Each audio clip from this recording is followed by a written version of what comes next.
And let's get straight into it. R.Kelly was sentenced to 30 years in federal prison for a whole bunch of sexual charges or sexual offences. The reason why he may be coming out or may be getting close to it, because he's obviously appealing it, right? And the few things he had an issue with was, for one, the jury that were on his case or on his cases.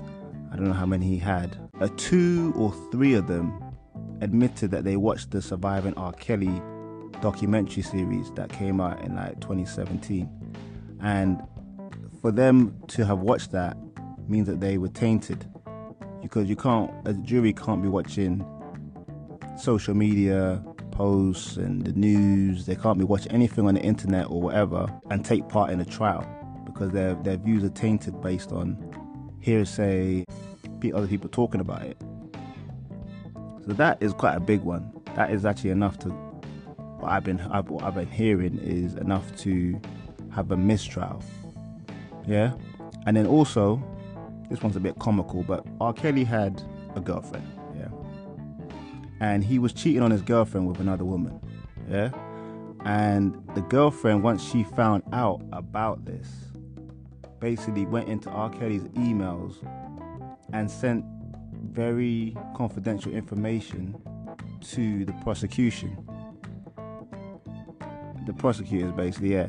And that information was key to the prosecution winning the case and him getting banged up. So R. Kelly's basically saying that that information was obtained in an unlawful way. So that is enough, again, to either dismiss probably not to dismiss the allegations, but to get a retrial, to get a fair trial, because that information was obtained illegally. They shouldn't be able to use it, which also makes sense, you know. Although it doesn't dispute the fact that he done the things he's done, but it's just the way they obtained it legally isn't right. You know what I mean? You can't break the law to find someone guilty. Right, and what else was there? Same girlfriend that he cheated on basically went to a blogger called Tasha K and basically gave that information to her. She went, put it on all the blogs and spread that information as well, which has also tainted a lot of the information that the jurors were hearing as well. I heard this all on Whack 100's show. That's on YouTube, because R. Kelly did a really long interview with him and kind of went into all the different aspects about the trial that was wrong. And also the fact that he had to use public legal assistance instead of having an actual lawyer. People were saying it because he did that because he didn't have any money. But because of COVID and a few other things, he couldn't actually get the proper legal representatives to support him.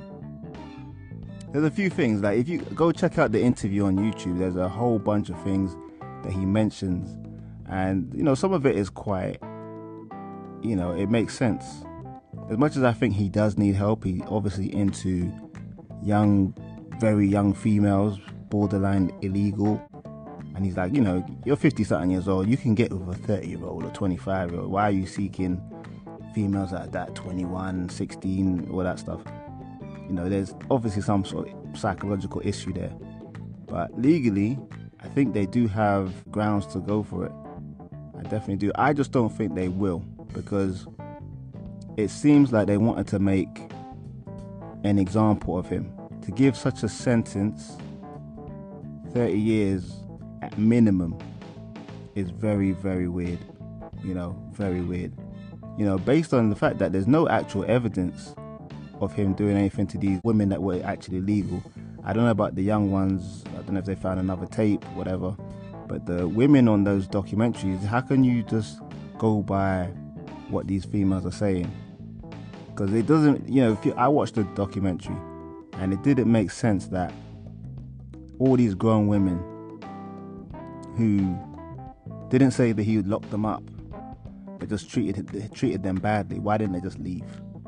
You know what I mean? They didn't want to just go back to their normal life. They wanted to stay with him. If it's all bad as well, they never said anything good that he did. Why would you stay with someone just you know, he must have done some nice things. Anyway, that don't make sense to me. Anyway, but watch this space. I don't think anything will come from this soon because none of the big networks or TV, whatever shows are speaking on this. You know, like I said, the biggest one I've seen speak on it is WAC 100 and maybe the Star Report. But these guys, as much as they have a big audience, they're not like CBS speaking about it or the BBC. None of them are even entertaining it so far. So until he gets enough momentum online where he's trending and all that stuff, I doubt anyone's going to speak on it. I think he's on a no-touch zone. The powers that be don't want that man out ever again. Do I think it's right? I don't know. Morally, probably it is right to keep him locked up because he's got issues. But legally and based on other people's sentences, it doesn't quite sit well or make sense that he'll get such a stiff sentence and other people get much lighter ones. But yo, watch this space. I'm probably get an update on this if there's more information. As soon as there's information, I'll probably update as well. But yo, it's Fresh Hip Hop Opinion, yo. Go check out my stubs. Peace and love.